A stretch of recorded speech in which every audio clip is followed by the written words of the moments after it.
భారత communist party CPI Nellore జిల్లా కార్యాలయంలో జిల్లా వర్గ సభ్యులు విలేకరుల సమావేశం నిర్వహించారు. ఈ సందర్భంగా సిపిఐ జిల్లా కార్యదర్శి అరికెల సాయి మాట్లాడుతూ సిపిఐ రాష్ట్ర 28వ మహాసభలో ఒంగోలు నగరంలో నేటి నుంచి అట్టహాసంగా జరుగుతాయని, అందులో భాగంగా ఈ నెల 23వ తేదీ ఒంగోలు నగరంలో కార్మిక, కర్షక, రైతు, విద్యార్థి, యువజన మహిళలతో భారీ ప్రదర్శన నిర్వహించడం జరుగుతుందని, ఇందుకు నెల్లూరు జిల్లా నుంచి వేలాదిగా ప్రత్యేక వాహనాలతో సిపిఐ కార్యకర్తలు, అభిమానులు, సానుభూతి పరులతో భారీగా తరలి వెళ్తున్నట్లు తెలిపారు. ప్రజలందరూ కూడా ఈ మహాసభలో పాల్గొని ఈ మహాసభల విజయవంతానికి తోడ్పాటునందించవలసిందిగా కోరారు. తరువాత నెల్లూరు జిల్లాలో నిన్నటి వరకు జరిగిన 26వ జిల్లా మహాసభలలో తీసుకున్న తీర్మానాలను ఆయన వివరించారు. నూతన సమితిని ఎన్నుకోవడం జరిగిందని, కార్యదర్శిగా అరిగెల సాయి, సహాయ కార్యదర్శులుగా నందిపోగు రమణయ్య, మధు, జిల్లా కార్యవర్గ సభ్యులుగా 12 మందిని ఎన్నుకోవడం జరిగిందని అన్నారు. నా పేరు అరిగెల సాయి. నేను భారత కమ్యూనిస్ట్ పార్టీ సిపిఐ జిల్లా కార్యదర్శిగా నిన్న ఎన్నుకోబడ్డాను. అదేవిధంగా గత ఈ నెల 17, 18, 19 3 రోజులు భారత కమ్యూనిస్ట్ పార్టీ జిల్లా మహాసభలు జరిగాయి నెల్లూరు నగరంలో. ఆ నగరంలో గత 3 సంవత్సరాల కాలంలో భారత కమ్యూనిస్ట్ పార్టీ జిల్లాలో చేసిన కార్యక్రమాలను సమీక్షించుకొని తిరిగి రాష్ట్ర నాయకత్వం వాళ్ళ నాయకులుగా పరిశీలకులుగా వచ్చిన 5 మంది సమక్షంలో 3 రోజుల పాటు ఈ యొక్క మహాసభలు జరిగాయి. తర్వాత నూతన పార్టీని పటిష్టపరిచి ముందుకు తీసుకెళ్లేదాని కోసం రాష్ట్ర నాయకత్వం ఈ యొక్క కార్యక్రమాలు ఇవన్నీ పరిశీలించిన తర్వాత తిరిగి నూతన నాయకత్వాన్ని రాష్ట్ర నాయకత్వం సమక్షంలో ఎన్నుకోవడం జరిగింది. దీంట్లో 14 మంది జిల్లా కార్యవర్గ సభ్యులు, 44 మంది జిల్లా 41 ప్లస్ 44 మంది ఆహ్వానులతో కూడా కలిపి జిల్లా సమితి సభ్యులుగా జిల్లాలోని అన్ని నియోజకవర్గాల నుంచి ప్రాతినిధ్యం ఇస్తూ పార్టీని పటిష్టపరిచి విస్తరింపజేసేదానికోసం రాష్ట్ర పార్టీ ఆ యొక్క దిశలో అడుగులేసి మాకు ఒక దిశానిర్దేశం చేసి ఈ యొక్క మహాసభలు నేటితో ముగించుకున్నాం. వెంటనే రేపు 23 నుంచి 25 వరకు, అంటే ఇవాళ నుంచే ప్రారంభమైనాయి. ఈరోజు రేపు 23 దాకా సాంస్కృతిక కార్యక్రమాలు ఆంధ్రప్రదేశ్ ప్రజానాట్య మండలి, అదేవిధంగా వందే మాతరం శ్రీనివాస్ వారి నాయకత్వంలో ఒంగోలులో సాంస్కృతిక కార్యక్రమాలు జరుగుతున్నాయి. ఇవాళ నుంచి అవి 23తో ముగుస్తాయి. 23 నుంచి భారత కమ్యూనిస్ట్ పార్టీ రాష్ట్ర మహాసభలు 25 వరకు జరుగుతాయి. 23 మధ్యాహ్నం 3 గంటలకి ఒంగోలులో గొప్ప ప్రదర్శన జరగబోతూ ఉంది. అదేవిధంగా రాష్ట్రంలో నుంచి అన్ని జిల్లాల నుంచి ఎక్కువ మంది కార్యకర్తలను సమీకరించి ఒక దాదాపు 1,00,000 మందితో చేయాలనేది పట్టుదలలో ఉన్నాం. అంత కాకపోయినా అన్ని జిల్లాల నుంచి సమీకరించి ఒక 50,000 తగ్గకుండా ఒక మహా ప్రదర్శన చేయాలని రాష్ట్ర పార్టీ ఆ దిశగా కృషి చేస్తూ ఉంది. దీంట్లో భాగంగానే నెల్లూరు నుంచి మేము జిల్లాలో అన్ని ప్రాంతాల నుంచి కూడా బస్సులేసి దాదాపు కనీసం 5 బస్సులు తగ్గకుండా అన్ని నియోజకవర్గాలు, అటు ఉదయగిరి, ఇటు కావలి, ఇటు నెల్లూరు రూరల్, ఇటు నెల్లూరు నగరం, అంటే మహిళలు అందరూ కూడా ఒక ఏఐటీసీ అందరూ కూడా మేము కార్మికులను కూడా సమీకరించి ఈ యొక్క ప్రదర్శనకి, అదేవిధంగా సాయంత్రం బహిరంగ సభ కూడా ఉంది. ఒంగోలులో బహిరంగ సభలో మా యొక్క జాతీయ పార్టీ కార్యదర్శి రాజా గారు, ఇంకా రాష్ట్ర నాయకులు అందరూ కూడా ఈ యొక్క బహిరంగ సభలో పాల్గొంటారు. రాజా గారు ఉండి ఈ యొక్క రాష్ట్ర మహాసభలు కూడా వారి పర్యవేక్షణలో జరుగుతాయి. భారత కమ్యూనిస్ట్ పార్టీకి మేము గర్వంగా చెప్పుకునేది ఏంటంటే, ఈ దేశంలో భారత కమ్యూనిస్ట్ పార్టీ పుట్టి ఈ యొక్క ఉద్యమాల్లో ఈ ఉద్యమానికి నాయకత్వం వేస్తూ అనేక పోరాటాలు చేసి ఇవాళ ఈ సంవత్సరం 100వ సంవత్సరంలో పూర్తి చేసుకోబోతుంది. ఈ పరిస్థితుల్లో ఈ యొక్క దేశంలో ఉన్న మన దేశం విభిన్న జాతులు, మతాలు ఒక సమూహం, యూనిటీ ఇన్ డైవర్సిటీ.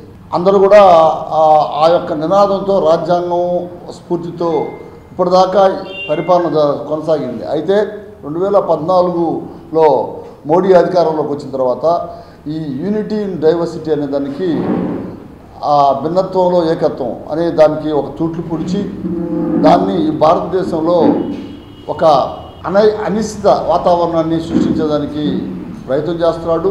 మతాల మధ్యలో చిచ్చుపట్టడం, జాతుల మధ్యలో చిచ్చుపెట్టడం, రాష్ట్రాలకి చేయడం, రాష్ట్ర గవర్నర్ని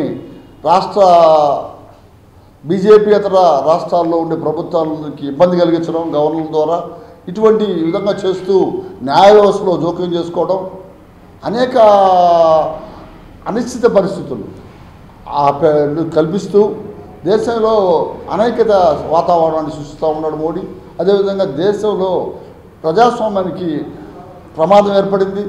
ఏ ఎన్నికలు సజావుగా జరగడం లేదు. ఎన్నికల్లో ఓటర్స్ 65 లక్షల మంది, బీహార్లోనే ఒక 65 లక్షల మంది ఓటర్ని ఉన్నవాళ్ళని తొలగించడం అనేది మనం ఇటీవల చూస్తూ ఉన్నాం.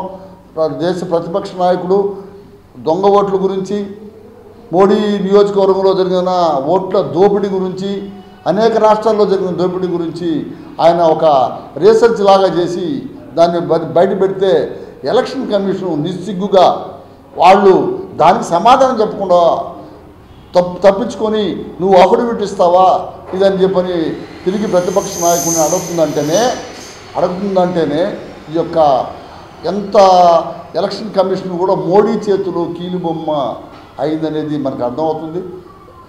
స్వయం ప్రతిపత్తి కలిగిన ఎలక్షన్ కమిషను కేంద్ర సెంట్రల్ సుప్రీంకోర్టు అత్యున్నత న్యాయస్థానం ఇచ్చిన తీర్పుకి విరుద్ధంగా, అంటే గతంలో సుప్రీంకోర్టు చీఫ్ జస్టిస్ కూడా, ప్రధాన న్యాయమూర్తి కూడా ఈ ఎలక్షన్ కమిషన్ దీంట్లో ఒక మెంబర్గా ఉండేవాడు.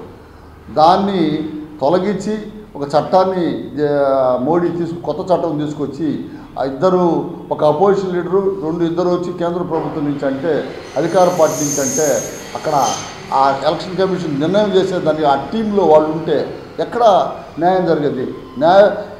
న్యాయం జరగదు. ఎన్నికలు సజావుగా నిజాయితీగా జరిగేదానికి అవకాశం లేకుండా పోతుంది.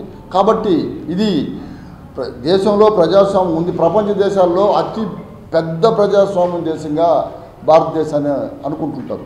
అటువంటి ప్రజాస్వామ్య దేశంలో ఎన్నో ప్రత్యక్ష ఎన్నికలు చాలా సజావుగా జరుగుతుంటాయని ఇప్పటిదాకా మనం ప్రపంచ దేశాలు మనం అనుకుంటే, ఇంత పెద్ద దేశంలో ఇక్కడ ఎన్నికల ఓటర్ లిస్టులో మోసం, ఎన్నికల్లో మోసం, ఈవీఎంలో మోసం, ఇన్ని రకాల మోసాలతో అధికారంలోకి వచ్చిన మోడీ ఇవాళ ఎలక్షన్ కమిషన్ని ఆయన చేతుల్లో గ్రిప్లో పెట్టుకున్నాడు. అదేవిధంగా ఇప్పుడు ఈడీ ఎన్ఫోర్స్మెంట్ అండ్ డైరెక్టరేట్ దాన్ని ఆయన గ్రిప్లో పెట్టుకున్నాడు. సిబిఐ ఆయన గ్రిప్లో పెట్టుకున్నాడు. ఇవన్నీ కూడా కేంద్ర ప్రభుత్వ సంస్థలన్నీ కూడా స్వచ్ఛందంగా పనిచేయాల్సిన సంస్థలని మోడీ ఆయన జోబులోనూ ఆయన చేతుల్లోనూ పెట్టుకొని ఈ దేశంలో ప్రజాస్వామ్యం లేకుండా ఏదన్నా ప్రశ్నించిన వాడిని జైల్లో పెట్టేదానికి, లేదంటే ప్రశ్నించే వాడిని దొంగ కేసులో ఇరికించేదానికి ఒక కుట్ర జరుగుతూ ఉన్నది మనం చూస్తూ ఉన్నాం. కాబట్టి భారత కమ్యూనిస్ట్ పార్టీ, 100 ఏళ్ల చరిత్ర కలిగిన భారత కమ్యూనిస్ట్ పార్టీ అనేక ఉద్యమాలు ఈ దేశంలో చేస్తూ ప్రజల్లో ప్రజా సమస్యల మీద పనిచేస్తూ ఎన్నో కుట్ర కేసులు భారత కమ్యూనిస్ట్ పార్టీ నాయకులు ఎన్నో కుట్ర కేసులు ఇరికించినప్పటికీ, ఎంతోమంది జైల్లో పోయినప్పటికీ, ఎంతోమంది కాల్పుల్లో మరణించినప్పటికీ ఉద్యమాల్లో, అటు తెలంగాణ ఉద్యమంలో కానివ్వండి, ఈ రాష్ట్రం చేస్తే విశాఖ ఉక్కు సాధించుకోవడంలో కానివ్వండి, అనేక చెప్పుకుంటూ పోతూ ఉంటే ఎన్నో చెప్పచ్చు భారత కమ్యూనిస్ట్ పార్టీ ఈ 100 ఏళ్ళలో చేసిన కార్యక్రమాలు, ప్రజా పోరాటాలు. అటువంటి పార్టీ ఇవాళ 3 ఏళ్ళకోసారి జరుపుకునే నిర్మాణంలో భాగంగా ఈ యొక్క రాష్ట్ర మహాసభలు జరుగుతున్నాయి. తర్వాత వెంటనే ఇదే సెప్టెంబర్ నెలలో కేంద్ర జాతీయ మహాసభలు పంజాబ్లో జరగబోతున్నాయి. ఇవన్నీ కూడా అప్పుడు భారత కమ్యూనిస్ట్ పార్టీ చర్చించి ఈ మోడీ యొక్క పరిపాలన మీద, ఈ దేశంలో జరుగుతున్న అరాచకాల మీద, మోడీ కేంద్ర ప్రభుత్వం అరాచకాల మీద ఇవన్నిటి కూడా చర్చించి భవిష్యత్తులో ప్రజల సమస్యల మీద సుదీర్ఘమైన పోరాటాలు, నిర్దిష్టమైన పోరాటాలకి ఒక కార్యక్రమం తీసుకోబోతుంది. అదేవిధంగా ఇండియా INDA కూటమి ఏర్పడిన తర్వాత ఆ కూటమిని బలపరిచే దాంట్లో కూడా భారత కమ్యూనిస్ట్ పార్టీ CPI క్రియాశీలకమైన పాత్ర పోషిస్తుంది. అది పోషించి ఈ దేశాన్ని కాపాడాలంటే వామపక్ష ప్రజాతంత్ర శక్తుల ఐక్యత బలపడాలి. అది బలపడినప్పుడే, ఈ ఇండియా కూటమి బలపడినప్పుడే ఈ యొక్క మోడీ రాబోయే రోజుల్లో మోడీ ప్రభుత్వానికి చెక్ పెట్టి మోడీ ప్రభుత్వాన్ని దించి ఇప్పటికే ఈ ఎన్నికల ఓటర్స్ లిస్టులో జరిగిన మోసాన్ని ఇప్పుడే ప్రజలు ఆలోచిస్తున్నారు. చాలామంది ప్రజలు దీని మీద చూస్తున్నారు. ఎంతోమంది కోర్టుకు వెళ్ళి ఉన్నారు, సుప్రీంకోర్టులో పిటిషన్లు పెట్టున్నారు మా ఓట్లు లేవని. అదేవిధంగా బీహార్లో కూడా రాష్ట్ర హైకోర్టులో చాలా పిటిషన్లు పడ్డాయి. మేము బతుకుండగా ఇన్ని సంవత్సరాలు. బీహార్లో ఒక్క ఉదాహరణ కేంద్ర ప్రభుత్వాన్ని నేను ఒక ప్రశ్నించదలుచుకున్నా. మొన్న గెలిచిన మోడీ అదే ఓటర్స్ లిస్టు, మొన్న పార్లమెంట్ లోక్సభ జరిగిన ఎన్నికల్లో ఇదే ఓటర్స్ లిస్టు. అంటే ఇప్పుడు ఈ ఓటర్స్ లిస్టులో 65 లక్షల మంది ఓటర్లు తొలగించి అనర్హులైనప్పుడు మీరు కేంద్రంలో మీరు అధికారంలో ఉండే హక్కే లేదు. కేంద్రంలో మీరు ఉండే హక్కే లేదు. ఉత్తరప్రదేశ్లో మీ నియోజకవర్గంలోనే ఓటర్ లిస్టు తప్పు ఉంది కాబట్టి మీరు ఎన్నిక కూడా చెల్లదు. ఇంకా ఆ విధంగా అన్నప్పుడు తిరిగి దేశంలో మళ్ళీ తిరిగి ఎన్నికలు జరపాల్సిన పరిస్థితి ఇదే జరగాలి. అసలు వాస్తవంగా మీరు తప్పుడు తడకల ఓటర్స్ లిస్ట్ పెట్టుకొని గెలిచి ఇప్పుడు అధికారం చెలాయిస్తూ మీకు పూర్తి మెజార్టీ లేనప్పటికీ ఈ తెలుగుదేశం నితీష్ కుమార్ బీహార్ వీళ్ళని పెట్టుకొని నువ్వు అధికారం చాలా ఇస్తూ చేయడం కాదు, మీరు మైనార్టీ గవర్నమెంట్ అని చెప్పని.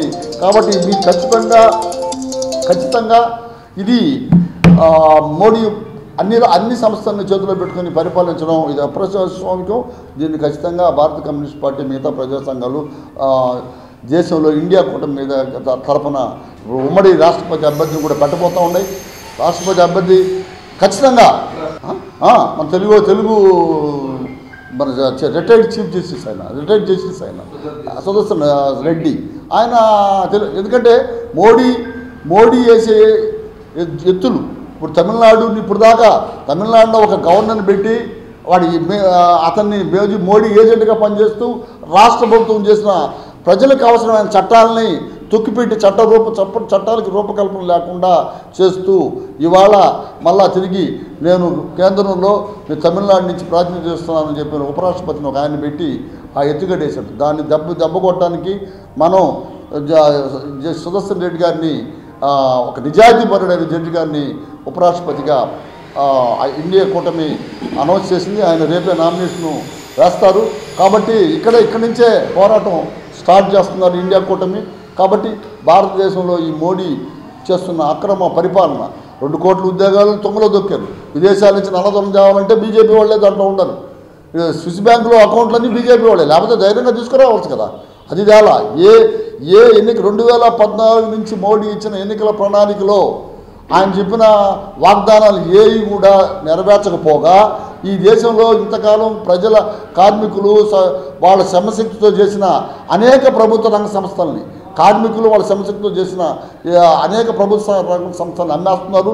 ఇవాళ నిన్న చూసాం మనం విశాఖపట్నంలో మెయిన్ అన్నీ కూడా దొడ్డిదారిని అమ్మేస్తూ ఉన్నారు. లాస్ట్కి ఒక స్కెల్టన్ చేసి దానికి మళ్ళా ఏదో ఎయిడ్ ఇచ్చినట్టు అనే ఒక నటిస్తూ ఉన్నారు.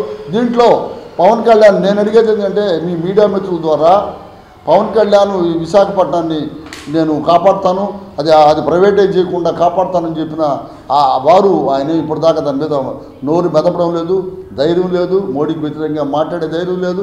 అదేవిధంగా లోకేష్ ఎటువంటి పరిస్థితుల్లో ప్రైవేటీకరణ జరగదని చెప్పి ఎన్నికల ముందు చెప్పాడు. అవన్నీ మన మీడియాలో చక్కలు కొడతా ఉన్నాయి. ఇప్పుడు నిన్నటి నుంచి కూడా మళ్ళా చెప్పిన మాటలు తొంగలో దొక్కి ఇప్పుడు ప్రజల్ని ఈ విధంగా మభ్యపెట్టి ఓట్లు గుంజుకొని ఈ యొక్క అధికారంలోకి వచ్చిన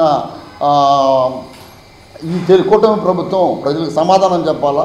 కాబట్టి ఇవన్నీ కూడా మేము చర్చించుకొని ముందుకు పోతాం. భారత కమ్యూనిస్ట్ పార్టీ రాష్ట్ర జిల్లా మహాసభలు కంప్లీట్ దాంట్లో నన్ను కార్యదర్శిగా రమణయ్య గారు సహాయ కార్యదర్శిగా, ఇక్కడ మా కార్యవర్గ సభ్యులు మానకొండే గారు, తర్వాత మా శంకర్ కిషోర్ గారు ఏఐటీసీ జిల్లా సెక్రటరీ, అదేవిధంగా వినోదమ్మ గారు, వీళ్ళందరూ దాదాపు 14 మంది మా కార్యవర్గ సభ్యులుగా ఉన్నారు. వీళ్ళందరితో నాయకత్వాన మా సీనియర్ కామ్రేడ్ రామరాజు గారు ఇక్కడ ఉన్నారు. మన యువజన విద్యార్థి సంఘాలు మొన్న మస్తాన్ వీళ్ళందరూ కూడా యువజన విద్యార్థి అందరినీ కూడా ఒక టీమ్గా కలుపుకొని భారత కమ్యూనిస్ట్ పార్టీని ఈ జిల్లాలో ఒక బలమైన ఫోర్స్గా తయారు చేస్తానని చెప్పని సందర్భంగా నేను తెలియజేస్తూ నేను రాబోయే ఈ 2 రోజులు జరగబోయే 2 రోజుల్లో 2 రోజులు జరగబోయే మహాసభలకి ఇక్కడి నుంచి గణనీయమైన సంఖ్యలో మేము ప్రజల్ని మా యొక్క కార్యకర్తను తరలించి మహాసభను జయప్రదం చేస్తామని చెప్పి భారత కమ్యూనిస్టు పార్టీ సిపిఐ నాయకత్వాన 3 రోజులు మన జిల్లాలో సభలు జరుపుకున్నాం, అందరికీ తెలిసిన విషయమే. అయితే ఈ సభలలో నూతన కార్యవర్గం, నూతన సమితి ఎన్నుకోవటం జరిగింది. దాంట్లో భాగంగానే రాష్ట్ర నాయకత్వం ఈ జిల్లాని పరిశీలించి ఈ జిల్లాలో నూతనంగా పనిచేసే వ్యక్తులు కావాలని చెప్పి రాష్ట్ర నాయకత్వమే ఇక్కడ ఒక ప్రకటన చేసిపోయారు.